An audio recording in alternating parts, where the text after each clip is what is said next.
Episode 8, Dagobert. Welcome back. Last time we discussed the rise and fall from power of Saint Arnulf and Pipin de London. Today, we'll discuss the king who succeeded Clotaire and who in some ways is the most venerated of all the Merovingians. In some ways, this adulation is warranted. Dagobert was born between 602 and 605. He was the son of Clotaire and a lady by the name of Beltrude. He was well educated in Latin and history, and had what we must assume was a customary education by this point, for a prince of his rank. Learning how to ride a horse, wield weapons, and other masculine arts starting around the age of 10. He would be kept at arm's length from power in the court until about 615. Not an unreasonable thing given how his older brother, Melvé, had perished. His father was likely overprotective of him. In 622, Dagobert makes his first public appearance. At a council, he would push his father towards reforms, primarily of the judicial system, regarding goods, taxation, and limiting the power of the nobility. Not bad for a first appearance. Stiffening his father's spine against their enemies. He would impress the older king with his genius and forceful personality, so that he was a year later made king in his own right. There are historians who think it is Dagobert who started the process of giving benefices, or at least advised his father to do so, thus instituting feudalism. But this is hardly likely, as the process was likely already heavily underway, with the only change being, yes, the usage of benefices and diplomas towards favorites in exchange for loyalty from these men who were receiving lands, which is what is meant by benefices. Well, that entitles. And diplomas were simply governmental papers recognizing the underling in office. As already stated, between the age of 18 and 21, Dagobert was made king of Austrasie, and with him learning, if we are to judge by his later career, a great deal from this experience. From the beginning, he was a steely monarch, jealously protecting his rights, such as when his father sought to take crown from him, with it being the father who had to relent for fear of upsetting the son by the time of 626. Now, his nomination to the post of king was likely also a means by which to push through the reforms the kings sought. Therefore, we should look at Clotaire and Dagobert not as always being at odds, but rather oddly for Merovingian, as a kind of team. They both had the goal of ridding themselves of corruption, of smoothing out the succession, even if they had different ideas about this topic, and about increasing monarchical power. In his time in power in Austrasie, Dagobert would most notably clash with some of the local lords, and with the Saxons, who would invade Thuringe, hoping to swipe some lands from the Franks. Busy defending his lands, he would repel them, but the eastern Germanic lands of the Franks would be weakened and suffer even worse invasions, as we'll see in the 630s. At the moment, though, Dagobert had to see to claiming some borderlands through diplomacy and politics from his father, with the support of many eastern nobles. He would award his follower Gondoin d'Alsace with lands in Austrasie and Burgonde, where he would found a number of monasteries. Now, these monastic lands and a lot of the secular lands that Gondoin would reorganize and help administer would end up back in Clotaire and Dagobert's hands, with these lands remaining in Merovingian hands until the Regency period, and would be an invaluable source of support for them. However, years later, many of them would fall into noble hands and would be utilized to spearhead independent movements and power grabs. But the biggest clash between father and son, though, was yet to come. The cause of this incident was a noble from the Trèves region, by the name of Clodoald, from the family of Agilolfings. The original dispute was a tricky issue, as Clodoald was profiting from merchant roads and goods being transported between east and west of the Frankish realms. However, he was apparently shortchanging the eastern nobles, notably Pipin, who, while not one of Dagobert's favorites, was still due taxes by Clodoald. Annoyed, it wouldn't be until Arnulf complained in support of his semi-rival, semi-ally, that the king would seek to quash the noble, who had in the meantime been acting as though he were an independent warlord, rather than a feudal vassal. On Arnulf's advice, a royal tribunal would be called. But Clodoald, sensing a trap, chose to flee to Paris, where Clotaire was instead of showing up. Acting firmly, Dagobert would seize the man's lands. In response, by now, Clotaire had heard one version of the story, and giving in to the groveling pleas and complaints of Clodoald, ordered his son to return all of the man's goods and lands. Dagobert, though, to the surprise of everyone, did not outwardly behave with anger. Instead, he duly returned the lands and titles, swore an oath to treat Clodoald with decency and respect, and gave safe passage to him, with Clodoald, upon returning to his palace in Metz, being assassinated on what was very obviously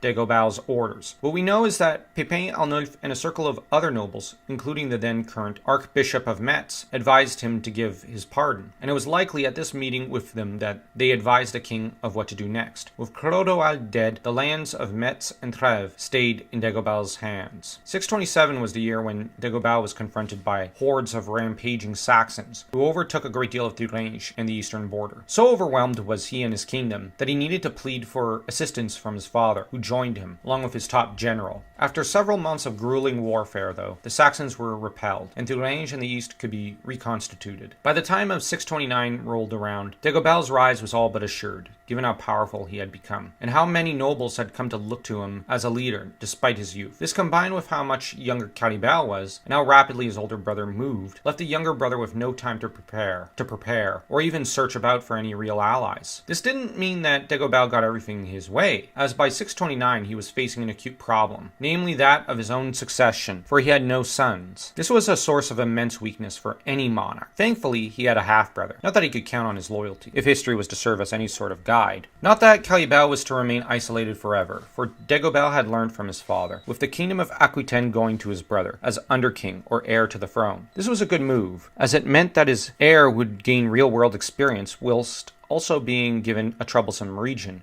which he was unlikely to be able to bring together completely. As Aquitaine, as any historian will tell you, was always a bit of a trouble spot in the Middle Ages, with rebellious lords and even more troublesome neighbors.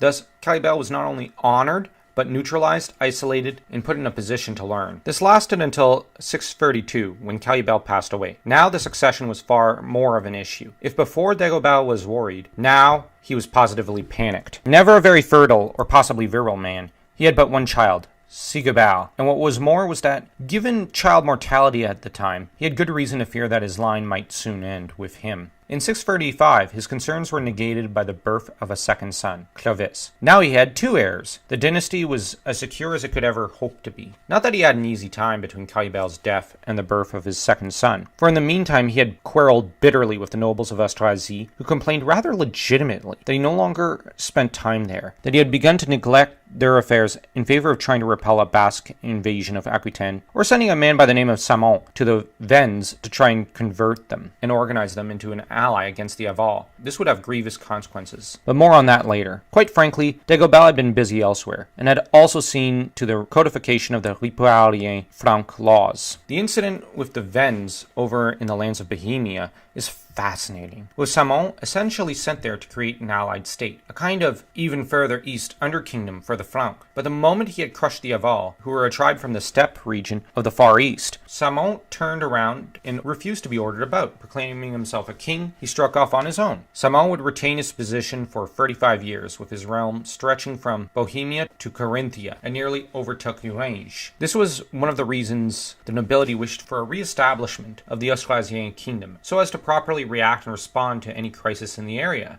Which is why Dagobert had his eldest son Sigobert III crowned king of Austrasie in 534, with certain ministers, of course, running the show for him. Not all was doom and gloom, with the king running from fire to fire. He also presided over one of the finest courts in Europe. So cultivated and learned was it that kings sent their sons to be educated and brought up there. Kings such as the Bernician King Edwin, who ruled over an area in modern-day Northumbria, sent two of his sons to Paris. Still, though, it is undeniable that in attempting to solve the problems of Aquitaine, then racing off to shield Austrasie, to hurrying back to Nestle, frankly, to a large extent, there were too many problems for one man to handle on his own. And as Dagobert likely mistrusted much of his nobility, and could not rely upon them to help in solving every problem, he had too much to do. At this time, he did not have the material resources to properly manage things, and so he burned himself out. By the time he was 36 years old, in the year 639, he died from a stomach flux on January 19th. He died far too young, too soon, with his kingdom far too unstable, and in reality left in the hands of the very nobles he had fought so long and hard to keep subservient. These nobles were both a boon and a nightmare for the dynasty, as they soon surpassed the Merovingian not only in wealth but in talent. For the remainder of the history of the Merovingian line, it would be these noble houses who would dominate, with the old line simply far too exhausted, and far too degenerated by this time to really enforce their authority in the future. Dagobert, in spite of a French nursery rhyme talking about how he was too stupid to properly put his undergarments and pants on properly, was a truly brilliant king. Possibly literate, he codified laws, protected the realm from the Vaal, Vends, Saxons, and Basque, and even internal enemies. He also established governmental officials who would go into the counties to exact taxes and represent the king. He did all this in a relatively short period. One last legacy he left behind was that he was interred in Saint Denis, where most future monarchs of the Franks would be buried, and where the vast majority of the kings of France were buried also, following in a tradition going back to 639 CE, all started by Dagobert.